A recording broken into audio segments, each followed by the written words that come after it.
Did you know that our body generates electricity? To find out how much, turn on the multimeter, switch to millivolts, and touch these terminals. Don't worry about doing that because there is no high voltage at the end of these wires.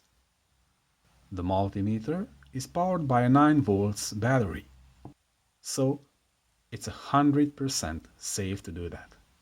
As you can see, my body generates something between 20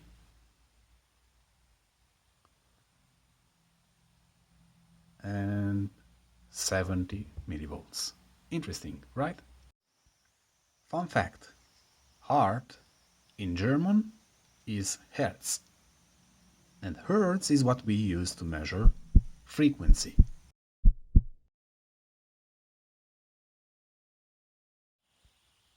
Alternating current is when the current cycle from positive to negative alternates 50 or 60 times per second. In the United States, the standard is 120 volts with a frequency of 60 Hz, while in Germany, for example, is 230 volts with 50 Hz. With this type of multimeter, you can measure up to 750 volts alternating current.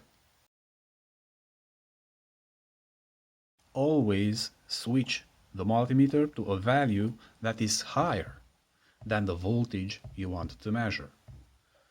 In my example, I want to measure 220 volt alternative current, and my multimeter is switched to 750. Let's measure the voltage in this socket, for example, after turning on the fuse. Carefully insert the terminals in here, and as you can see, there is 240 volts. Well, the standard is 220, but the value you measure is always above that standard. So I have 240 here. Here, be careful when measuring exposed wires or terminals, because you can easily make a short circuit. A laptop charger like this, or smartphone chargers, transform AC alternating current to DC direct current. DC is when the current is flowing in one direction from positive to negative. This multimeter can measure up to 1000 volt direct current. But I usually measure things like batteries and a laptop charger or things like that. So I use the 20 volt selection here.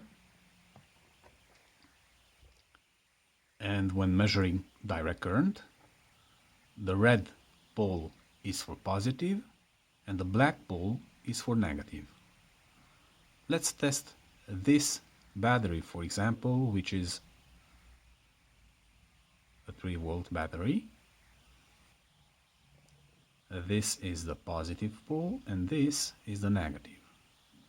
And it has only 0.7 volt, which means that this battery is dead.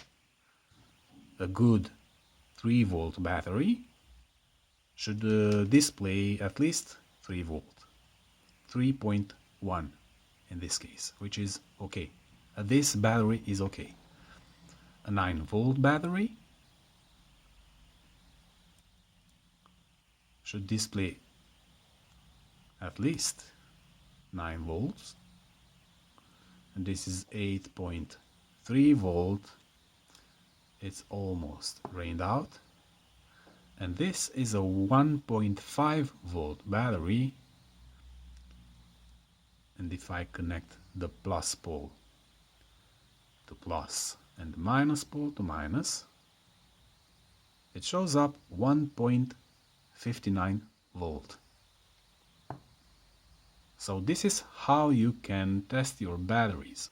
You can also test the output of an LED power supply, which should deliver 12 volts to power up this LED. I just want to make sure that there is 12 volt in the circuit. And it is.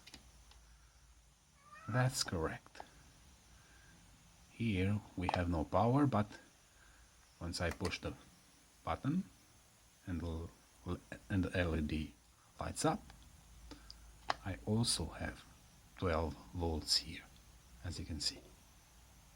So that's it.